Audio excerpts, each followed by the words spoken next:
Olá, muito boa tarde, você internauta, produtor rural que nos acompanha ao vivo aqui no site Notícias Agrícolas.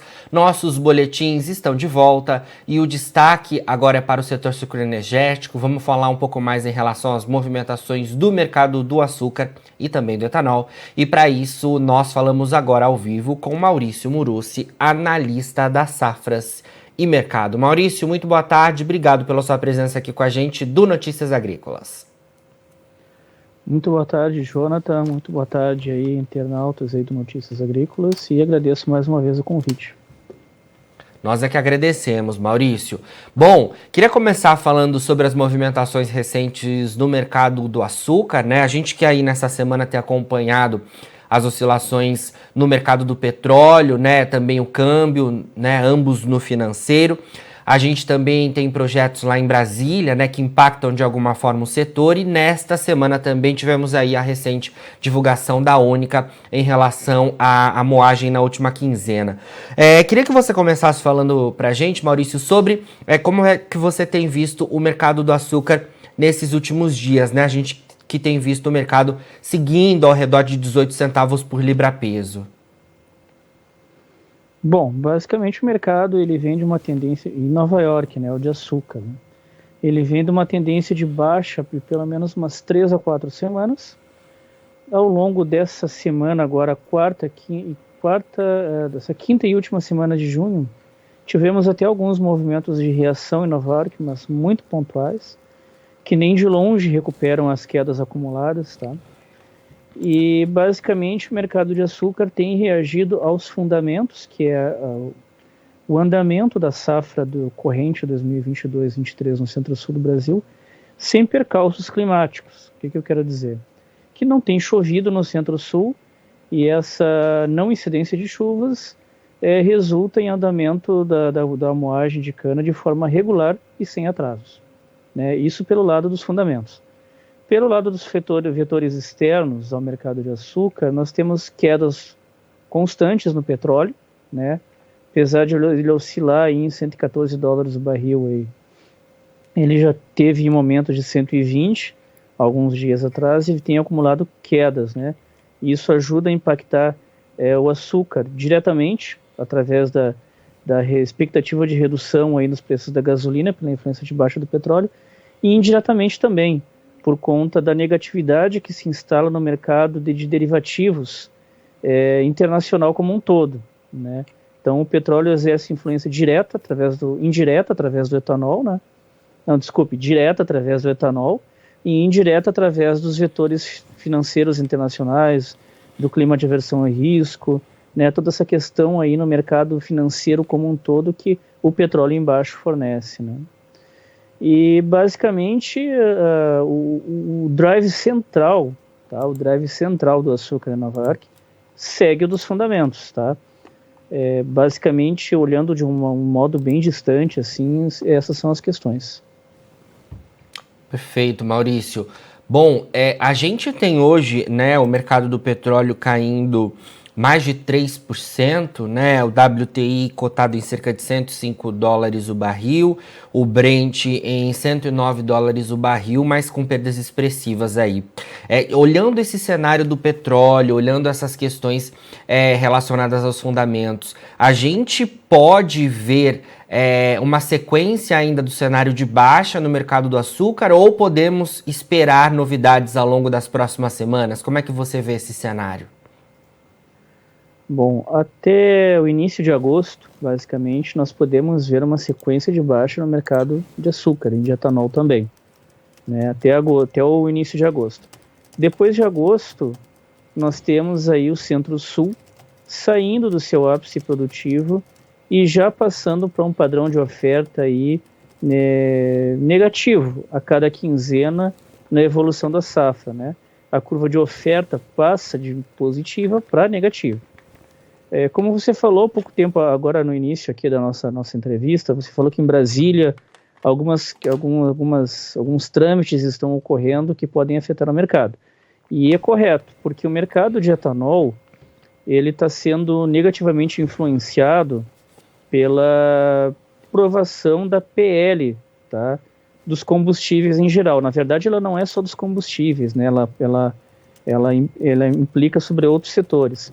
Mas no nosso caso aqui, ela limita o teto do ICMS de 16% a 17% aí sobre os combustíveis, né? E isso acaba limitando os preços da gasolina e acaba limitando os preços do etanol. O detalhe é que foi aprovado apenas a PL, ou seja, o projeto de lei. A PEC ainda não foi aprovada. Então ainda há uma incerteza no mercado quanto a isso, né? Eu estou falando combustíveis em geral.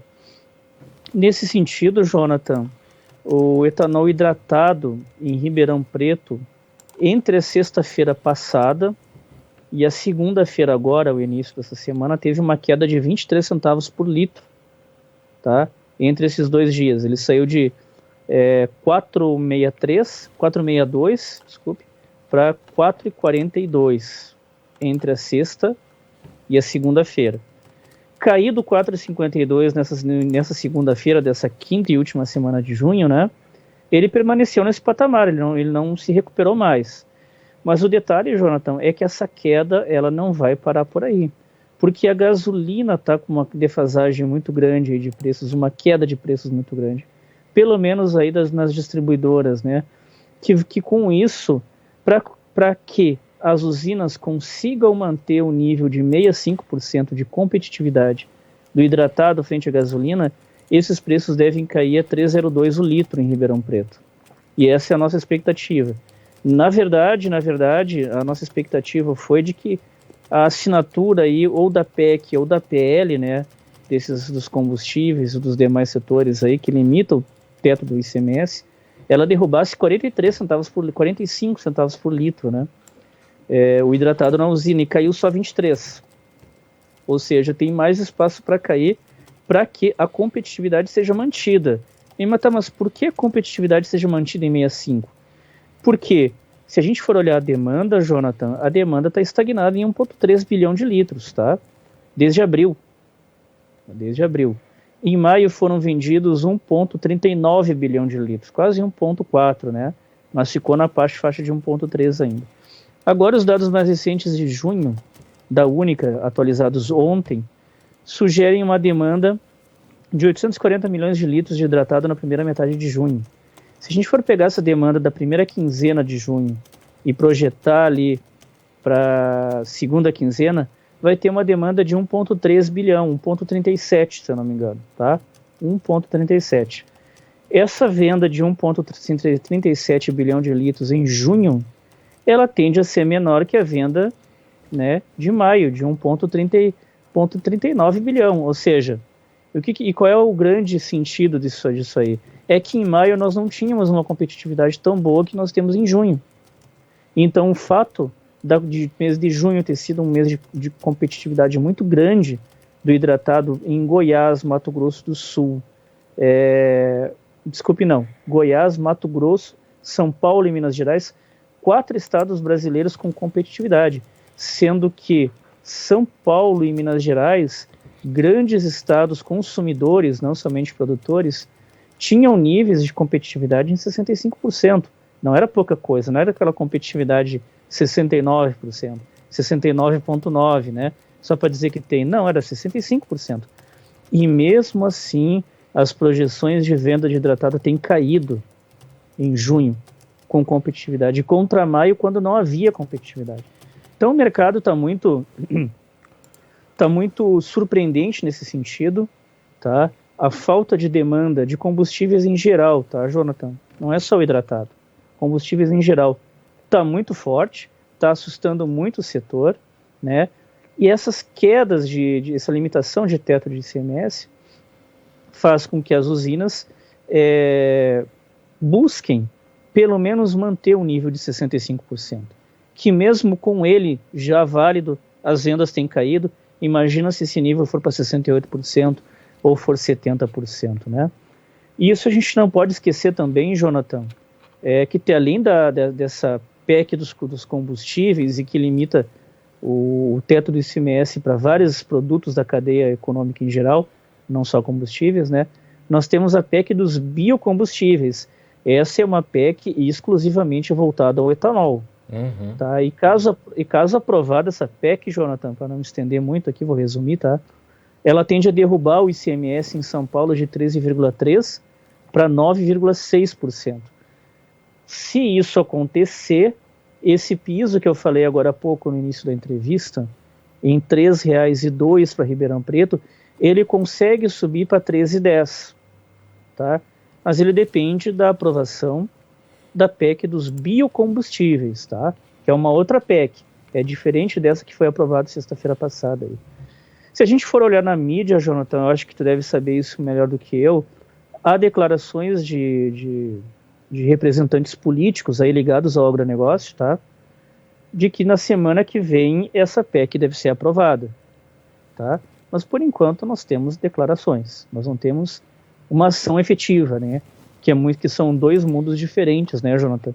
Como você bem sabe, existe um mundo da retórica política, que tudo é muito legal, muito positivo, tudo vai andar, tudo vai acontecer, e existe um mundo real, né, aqui do dia a dia, que a gente espera essa aprovação da medida aí, e vai possibilitar uma queda nos preços, né. Lembrando, Jonathan, que essa queda na demanda que eu tenho comentado agora há pouco, que tem acontecido mesmo com competitividade, ela ocorre por conta da elevação das taxas de juros na economia como um todo, né? E isso acaba desincentivando a demanda, porque o país está em crise, né? Nós tivemos quedas no PIB aí lá de 2019, 2020, temos agora recuperações, mas é uma recuperação com base em uma base estatística muito baixa dos anos anteriores. Então a gente não pode se iludir com a estatística, entrar nesse discurso político aí de comprar os números, né, e esquecer que há uma base muito fraca de comparação da queda dos anos anteriores. Aí fica muito fácil crescer, né? E de fato o que a gente está essa questão do etanol hidratado, Jonathan, ela reflete exatamente o que está acontecendo no mercado. Nós temos um mercado com taxas de juros mais altas que desestimula a economia, deixa tudo mais caro no mercado, e o reflexo está aí. O mês de junho vai ser um mês de queda nas vendas, com uma base já fraca de volume, né? A gente não pode esquecer disso aí. A base de comparação já é fraca, é 1,3 bilhão.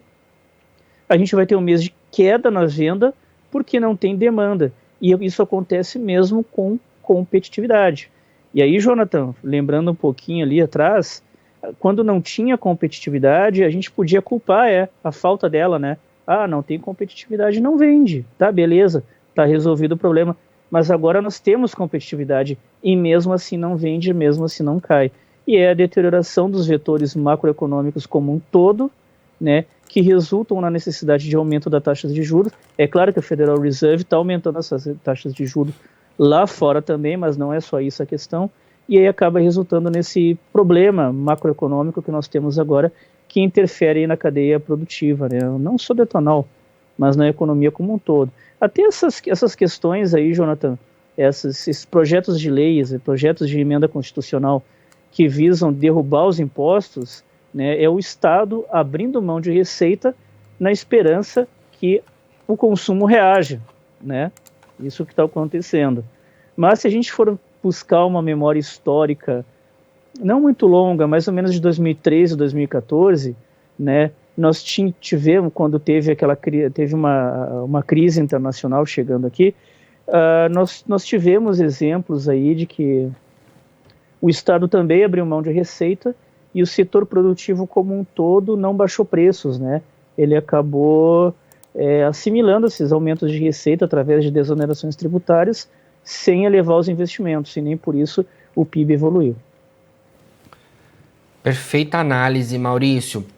Queria estender um pouco mais a nossa conversa, ainda relacionada a essa questão da PEC dos biocombustíveis, né? Como você mencionou aí, a gente tem essas discussões ainda acontecendo lá no Senado. Hoje, por exemplo, nesta quinta-feira, a comissão especial que foi criada para discutir a PEC dos combustíveis tem uma audiência pública, né, que foi realizada. E eu queria saber a sua análise relacionada a essa PEC, porque é uma PEC que propõe, né, de alguma forma, uma melhor competitividade dos biocombustíveis em relação aos fósseis, né? E é uma PEC que pretende-se ter uma duração de 20 anos, né? Então são dois pontos que eu queria trazer para a nossa conversa. É uma PEC que surgiu diante desse projeto de ICMS dos combustíveis, que já temos a validade, temos visto aí ocorrendo a queda dos preços dos combustíveis, inclusive, como você pontuou, impactando no etanol. Então, queria que você analisasse essa questão, né, de ela, de fato, ter impacto sobre a questão da demanda dos biocombustíveis, se ela entrando em vigor, ela, de fato, deve proporcionar isso. E o segundo ponto é essa duração de 20 anos. Será que isso vai para frente? E como é que o setor sucroenergético lida, né, com essa segurança dos próximos 20 anos, a gente tendo esse avanço aí em relação a essa PEC?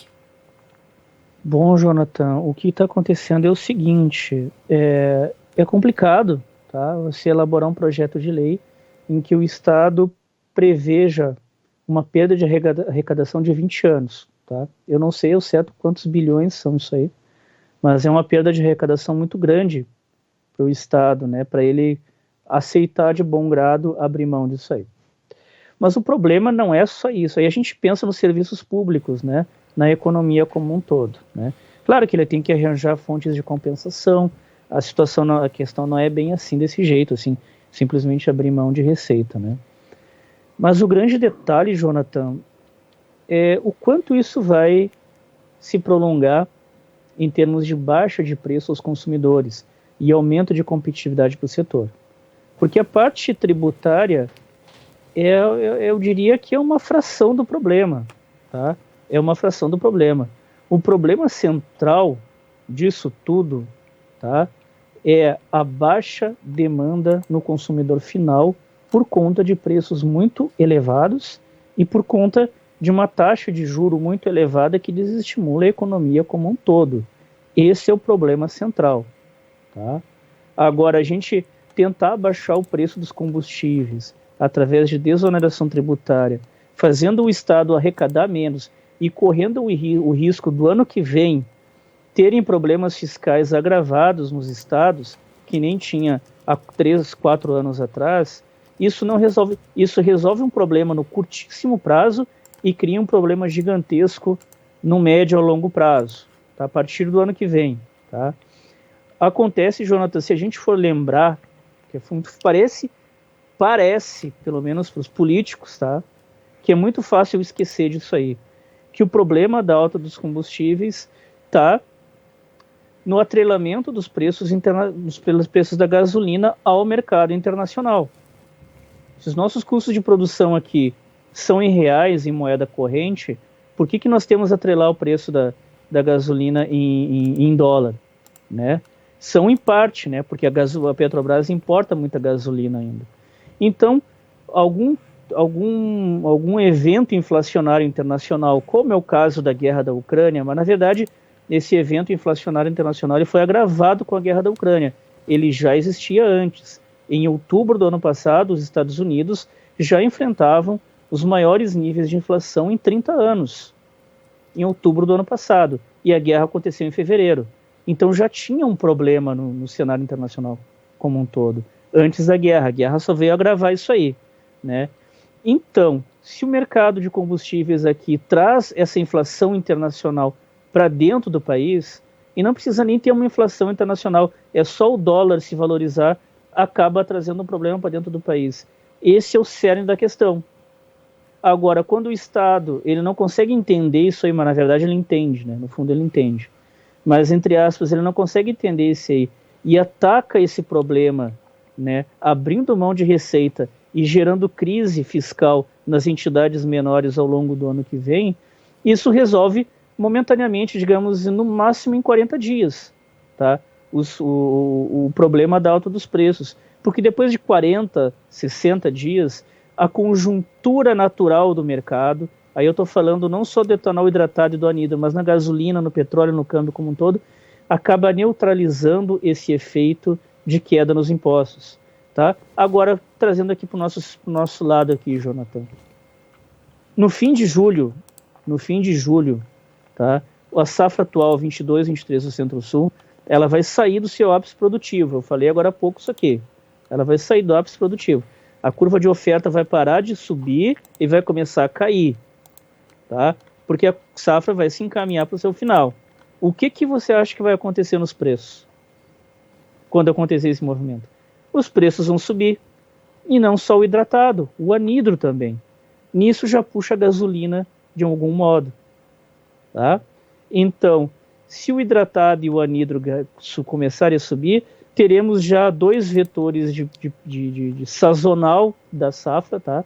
Efeitos de sazonalidade do período, que vão neutralizar grande parte dessa perda, dessa queda tributária, que vai vigorar 30 dias, 60 dias, no máximo, e o problema vai continuar mais para frente. Então a gente não precisa, Jonathan, nem pensar no ano que vem para ter esse problema aí renovado, né? Já agora, quando se aproximar entre safra, nós teremos aí preços mais altos. Isso sem falar no câmbio, porque o Federal Reserve ele tem agendado mais 2 aumentos nas taxas de juros, né, internacional, ao longo desse ano. Então nós temos mais 2 ondas aí de valorização do dólar, tá? Pelo câmbio também nós temos aumento de alta nos combustíveis, porque a Petrobras importa diesel e gasolina, né? Só pelo diesel aí já contamina toda a inflação, todo o setor da economia pela inflação, né? Então nós temos vários vetores, Jonathan. Isso sem falar o seguinte, rapidinho, eu vou abrir um parêntese aqui, tá? Desde final de março até a primeira semana de junho projetada, não tem chovido de forma significativa no Centro-Sul. Os modelos climáticos do INMET, que nós temos consultado, projetam que até agosto as chuvas vão continuar fracas. E se der uma seca no Centro-Sul, que nem deu no ano passado? Porque a gente está observando um padrão de clima igual do ano passado, exatamente igual, né? E se der uma outra seca, o que vai acontecer com os preços? Na verdade, a gente nem precisa de outra seca, né, Jonathan? Para que o mercado ele tenha uma valorização sazonal nos preços e já neutralize essa queda, essa desoneração tributária. E no fim o Estado vai abrir mão de receita, vai originar crise fiscal nos estados, né, nas entidades federativas menores, perda de qualidade nos serviços públicos, praticamente para nada. Perfeito, Maurício. Você trouxe para a gente, né, os dados da Única que foram divulgados nesta semana, relacionados à questão da demanda, são importantes informações aí para a gente que devem direcionar as negociações, mas queria que você falasse também em relação à produção, né, de açúcar, que também teve retração ante o ano passado. Esses dados são referentes à primeira quinzena de junho. Queria que você analisasse essas informações para a gente, porque apesar da safra estar avançando, tem esse outro indicativo relacionado ainda à questão do comparativo com o ano passado. A gente ainda tem visto nesses números o atraso dos trabalhos de moagem e de produção? É isso que esses números trazem para a gente? Trazem de forma muito clara, Jonathan, muito clara. A gente tem uma queda de 12% ainda no acumulado do ano, né? No que está colhido até agora, comparado ao que estava colhido até o mesmo momento do ano anterior. É claro, Jonathan, que a gente tem o fato da seca do ano passado ter impactado os canaviais, tem o fato das usinas, tem 3 fatos, tá? Falei primeiro. Tem o fato das usinas terem esperado mais para começar a moagem. Mas por que elas esperaram? Porque o primeiro trimestre desse ano foi extremamente chuvoso, primeiro semestre de 2022. Já começou em dezembro do ano passado. Então as usinas esperaram um pouco mais para começar a moer, dando um tempo maior para a cana se recuperar, melhorar um pouco seus índices, né? Então isso também conta. E também conta o terceiro motivo para essa defasagem, né, Jonathan? É que na safra do ano passado, em função da seca, as usinas aceleraram muito o seu ritmo de moagem. O clima estava seco, tinha sol, não tinha atraso, e elas sabiam também que a cana ia ser prejudicada quanto mais tempo ela seguisse no campo. Então elas também aceleraram a moagem nesse sentido. Vamos colher logo antes que a seca venha e danifique ainda mais. Então teve esse nível de aceleração e cria uma base estatística muito alta do ano passado para o comparativo mais normal desse ano. Então a gente não pode esquecer disso aí, né? Sempre comparando o contexto da base estatística do ano anterior, tá? E nunca assim usando um dado bruto estatístico. Mas tá, o ano passado estava mais alto, mas por quê? Né? Aí eu expliquei esses motivos aqui. É a mesma questão da economia, de analisar os dados do PIB de crescimento em 2022 ou 2021 com a base de 2019, 2020 lá no chão, né? Então é fácil pegar e alardear os 4 cantos aí, um crescimento macroeconômico aí muito grande, mas a básica lá no chão aí é fácil. E também é o mesmo problema, entre aspas, estatístico que nós temos aí na cana. Ano passado eles aceleraram muito, porque sabiam que tinha uma seca que ia prejudicar, então os volumes colhidos ficaram lá no alto, né? Então mesmo que a gente tenha um padrão médio, um padrão normal de moagem nessa safra, ele vai parecer mais baixo sempre a temporada anterior. É claro que, frente à quinzena imediatamente anterior, teve uma queda de 7%, né? Então houve uma desaceleração, sim, mas por conta de um padrão sazonal aí que acontece em todas as safras, né? Há uma natural desaceleração nessa época do ano, para depois uma retomada da produção ao longo das próximas quinzenas, antes dela efetivamente cair já para os padrões de fim de safra, né, Jonathan? Excelente, Maurício. Olha, muito obrigado pelas suas informações. Sempre que a gente tem essa conversa aqui é uma aula para a gente entender o cenário aí que impacta o mercado sucroenergético e certamente nos falaremos ainda ao longo desse ano de 2022 e sempre que tiver novidades aí das safras, queremos contar com a sua participação por aqui. Eu que agradeço mais uma vez o convite. Jonathan, um grande abraço a todos. Grande abraço. Falamos aí então com Maurício Murussi, analista da Safras e Mercado, a gente atualizando as informações do setor sucroenergético. Agora, na finalização dos nossos boletins, você encontra as nossas redes sociais. É só seguir a gente por lá para se manter atualizado sobre todas as informações do agronegócio brasileiro. Eu queria também dar um recado para vocês que estamos nos últimos dias para a inscrição da melhor história de um agricultor aqui do Notícias Agrícolas, uma premiação que a gente realizará neste ano de 2022, em sua segunda edição, e estamos recebendo os vídeos das suas histórias para que você possa ganhar prêmios aqui do site dos nossos parceiros. Não se esqueça, então, é só entrar lá no nosso site, procurar pela página da melhor história de um agricultor e você consegue, então, enviar o nosso vídeo, o seu vídeo aqui pra gente no Notícias Agrícolas. Bom, e não se esqueça, a gente segue com o nosso site 24 horas no ar. Daqui a pouquinho tem mais boletins ao vivo. Notícias Agrícolas, 25 anos ao lado do produtor rural. Se inscreva em nossas mídias sociais. No Facebook, Notícias Agrícolas. No Instagram, @Notícias Agrícolas. E em nosso Twitter, @Norteagri. E para não perder nenhum vídeo, não se esqueça de nos acompanhar no YouTube e na Twitch, Notícias Agrícolas Oficial.